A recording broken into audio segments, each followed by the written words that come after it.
দেশের বিভিন্ন জায়গার আরও কিছু খবর নিয়ে এখন থাকছে ডেস্ক রিপোর্ট। বিএনপির কেন্দ্রীয় কমিটির প্রকাশনা বিষয়ক সম্পাদক হাবিবুল ইসলাম হাবিব বলেছেন, তৃণমূল কর্মীরা বিএনপির প্রাণ, তবে কেউ অন্যায় করলে তার দায় দল নেবে না। সাতক্ষীরার তালাই মাগুরা ইউনিয়ন বিএনপির ওয়ার্ড কমিটি গঠন উপলক্ষে কর্মী সম্মেলনে তিনি এসব কথা বলেন। বিএনপির কেন্দ্রীয় নির্বাহী কমিটির স্বেচ্ছাসেবক বিষয়ক সম্পাদক মীর শরাফত আলী সপু বলেছেন, নির্বাচন নিয়ে একটি বিশেষ গোষ্ঠী খোলা পানিতে মাছ শিকারের চেষ্টা করছে। সকালে মুন্সিগঞ্জের শ্রীনগরে মাইলস্টোন স্কুল বিমান দুর্ঘটনায় নিহতদের আত্মার মাগফিরাত কামনায় দোয়া মাহফিলে তিনি একথা বলেন।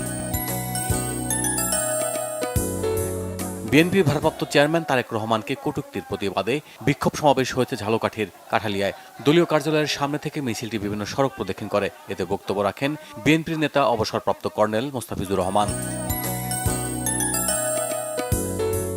চরাঞ্চলের অবহেলিত নারীদের উন্নয়নে মতবিনিময় সভা হয়েছে কুড়িগ্রামে।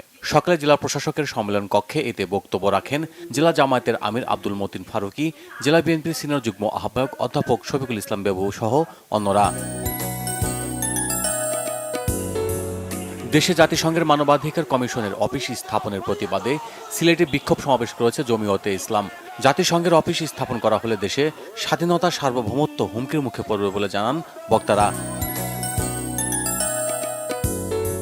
নেত্রকোনায় ফ্রি ভেটেরিনারি মেডিকেল ক্যাম্প ও ওষুধ বিতরণ করেছে প্রাণী সম্পদ অধিদপ্তর।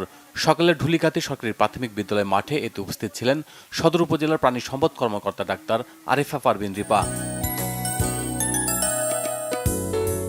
দেশের প্রত্যন্ত অঞ্চল থেকে খেলোয়াড় তৈরির লক্ষ্যে ইয়াং টাইগার চ্যালেঞ্জ ট্রফি উদ্বোধন হয়েছে বগুড়ায়। বাংলাদেশ ক্রিকেট বোর্ডের আয়োজনে চ্যালেঞ্জ ট্রফি উদ্বোধন করেন জেলা প্রশাসক হোসনা আফরোজ।